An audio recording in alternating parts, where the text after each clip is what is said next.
내가 주께 대하여 귀로 듣기만 하였사오나 이제는 눈으로 주를 배우나이다.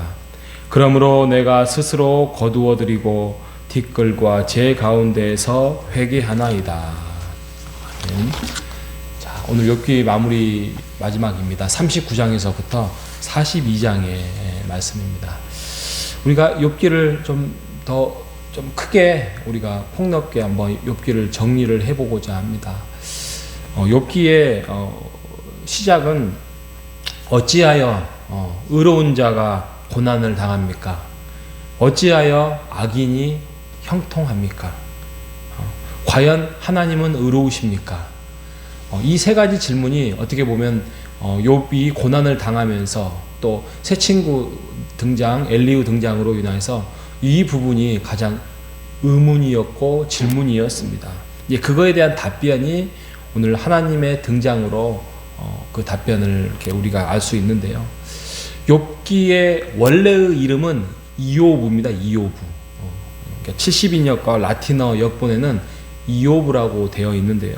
이제 영어 성경으로 넘어오면서 욥이라고 이제 바뀐 거죠. 그래서 욥기가 이제 우리나라 말로 됐는데, 근데 이 이욥의 뜻은 두 가지가 있는데, 하나는 돌아오다, 하나는 박해를 받다라는 뜻입니다.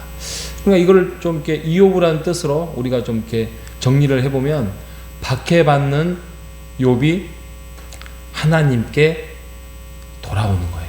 하나님을 만나서 돌아오는 거예요. 새 친구의 등장, 엘리바스, 빌닷, 소발이 세 번의 긴 논쟁을 통하여서 결국에는 자기네들도 지키지도 못할 그런 율법적인 것들을 말함으로써의 하나님은 완전하시다, 맞지요. 의인은 고난 받을 수 없다, 맞지요.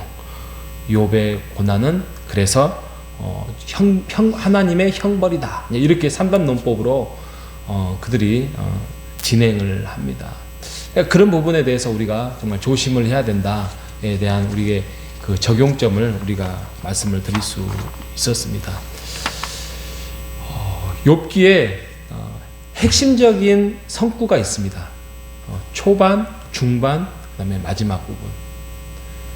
초반은 1장 21절에 주신 자도 하나님이시요 취하시는 자도 여호와다. 기억나시죠? 이 부분이 욥기에서 아주 중요한 핵심 구절이고, 중반에 와서 이보다 좀 더 욥이 하나님을 만남으로써 조금 뭔가가 눈이 좀 밝아지는 부분이 있어요. 그 부분이 23장 10절이에요. 그가 나를 단련하신 후에는 내가 정금같이 나오겠습니다 라는 고백이에요. 그러니까 그때는 100%는 아니어도 한 30-40%가 이제 눈을 좀 떴어요. 그래서 그렇게 욥이 이제 고백을 하고, 그리고 이제 마지막에 와서 욥이 확 이제 하나님을 만남으로써의 새롭게 눈을 뜨는 부분이 바로 42장 5절이에요. 내가 주께 대하여 지금까지 귀로만 들었지만 이제는 눈으로 주를 배웁니다 라고 합니다. 이게 단순한 하나의 그냥 구절일 수도 있게 우리가 오해할 수는 있겠지만, 그게 아니라 이제 하나님에 대해서 새롭게 눈을 뜨고 새롭게 하나님을 만나고 하나님을 눈으로 뵙습니다 라는 욥의 완전히 성숙하고 성장한 모습을 우리가 볼 수 있습니다. 이 구체적인 부분은 제가 이번 주일날 설교니까 이 부분에 대해서 42장 5절을 중점으로 해서 제가 말씀을 준비해서 여러분을 만나겠습니다. 욥의 39장에 가면 그 정말 많은 동물들이 나와요. 염소, 암사슴, 들나귀, 들소, 타조, 말, 매, 독수리. 너 이거 누가 창조했는지 아냐? 네가 한번 창조해 볼래? 라고 하나님께서 하나님의 존재를 이제 창조론적으로 말씀을 합니다. 그러니 내 뜻을 깊이 알지 못하니 너는 원망하지 말고 하나님 내 앞에 더 깊이 나를 만나라 라고 말씀을 하고 있습니다. 그처럼 인간은 연약하고요. 인간은 아무리 똑똑하고 지혜롭다 하더라도 억만분의 일만큼의 하나님의 지혜를 쫓아갈 수 없고 하나님의 뜻을 알 수가 없습니다. 하나님이 알려주신 만큼만, 하나님이 비춰주시는 만큼만 우리가 아는 거지, 우리가 아무리 공부를 많이 하고 아무리 성경을 많이 읽는다 하더라도 하나님이 알려주시지 않고 지혜를 주시지 않는다면 우리는 깨달을 수 없다는 것입니다. 그래서 욥이 이제 42장에 드디어 이제 눈이 좀 밝아졌어요. 눈이 떴어요.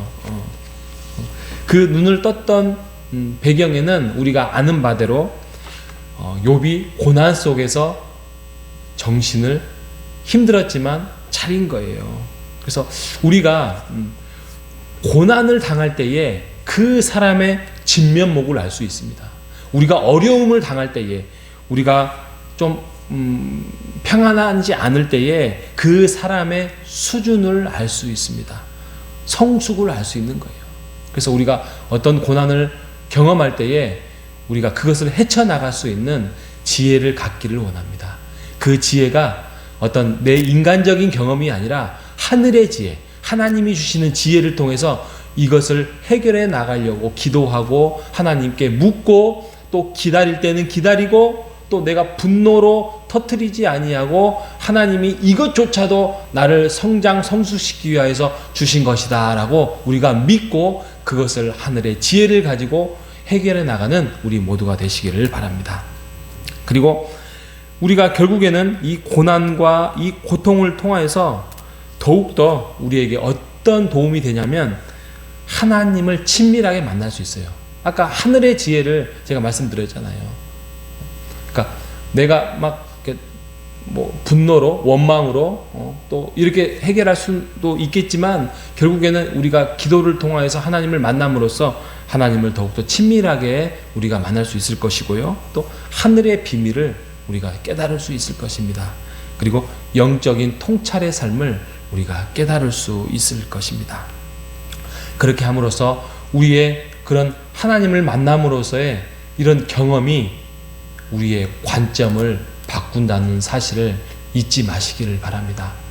하나님을 만나는 그 비결이 고난이고 하나님을 경험하는 것이 바로 고통의 시간이라는 것입니다. 그러니 우리에게는 감당할 수 없는 시험을 하나님께 주지 않는다라고 우리가 예수님이 우리에게 말씀하지 않았겠습니까? 그러니 우리가 지금에 지나가는 정말 버겁고 힘들 수 있습니다. 또 우리가 경험하고 싶지 않는 고난일 수 있습니다. 하지만 우리가 교회로서 함께 공동체로서 함께 격려하고 힘을 북돋아주며 함께 기도함으로써 우리가 혼자가 아니지 않습니까? 하나님이 함께 계시고 예수 그리스도가 함께 계시고 성령님이 함께 계시지 않습니까? 그리고 교회 공동체로서 서로의 기도의 동역자로서 우리를 묶어주시지 않았겠습니까? 우리가 이 일로 인해서 서로 힘을 모아서 우리가 좀 더 성숙하고 아름다운 우리의 신자로서 거듭나는 우리 모두가 되시기를 바랍니다. 하나님을 말씀으로 만남으로써 또 인생의 경험에서 만남으로써 우리의 새로운 관점, 새로운 안목으로 하나님 안에서 풍족하고 넉넉한, 그래서 그 고난이 통과되고 난 다음에, 그 터널이 통과하고 난 다음에 아름다운 고백, 아름다운 간증으로 우리 교회를 세워나가는 우리 모두가 되시기를 주님의 이름으로 축복합니다. 하나님 아버지 감사합니다. 욥이 고난을 통하여서, 고통을 통하여서 더 성숙해졌고 진정한 회개를 깨달았으며 친밀하신 하나님, 비밀의 하나님, 영적의 하나님을 새롭게 만나는 고백을 하였음을 오늘 욥기를 통하여서 마무리합니다. 하나님, 우리의 인생이 고난을 만나기 싫고 고통을 당하기 싫지만 결국에는 이 과정을 통하여서 우리를 훈련시키시고 우리를 세워나간다는 그 하나님의 기쁘신 뜻을 지금은 우리가 알 수는 없지만 이 고난과 고통의 경험을 통하여서 우리의 안목도 우리의 관점도 새롭게 거듭나는 우리가 될 수 있도록 인도하여 주시옵소서. 하나님, 주의 말씀을 통하여서 우리가 새롭게 영적으로 우리가 태어나기를 바랍니다. 새로운 통찰의 삶을 살기를 원합니다. 우리를 하나님의 백성으로 세우시고 인도하여 주시고 이끌어 주시옵소서. 살아계신 예수님의 이름으로 기도합니다. 아멘. 하늘에 계신 우리 아버지여, 이름이 거룩히 여김을 받으시오며 나라에 임하옵시며 뜻이 하늘에서 이룬 것 같이 땅에서도 이루어지이다. 오늘날 우리에게 일용할 양식을 주옵시고 우리가 우리에게 죄진 자를 사하여 준 것 같이 우리 죄를 사하여 주옵시고 우리를 시험에 들게 하지 마옵시고 다만 악에서 구하옵소서. 나라와 권세와 영광이 아버지께 영원히 있사옵나이다. 아멘. 저 기도하실 때에 제가 3가지만 기도 제목 드리겠습니다. 한 가지는 우리 김지영 장로님이 뇌경색으로 지금 병원에 입원을 하셨습니다. 어제 응급실로 했습니다. 그래서 뇌경색이 좀 이렇게 호불호가 갈리잖아요. 쉽게 넘어갈 수도 있지만 또 자칫 잘못하면 좀 어려움이 있으니까 우리 장로님을 위해서 간곡하게 기도 부탁드리고, 두 번째로는 신방 일정에 대해서 신방 속에서 하나님의 은혜와 가정의 평안을 맛보는 신방이 될 수 있도록, 그리고 마지막 3번째로는 우리가 현수막 제가 어제 달았는데 다음 주 금토일 이주영 목사님을 모시고 영혼의 봄날을 위해서 그렇게 부흥회를 합니다. 부흥 사경에 하나님의 은혜 가운데서 우리 교회 영혼의 봄날을 맞이하여 또 새롭게 시작하는 교회가 될 수 있도록 이 3가지 기도 제목을 위해서 함께 기도해 주시기 바랍니다.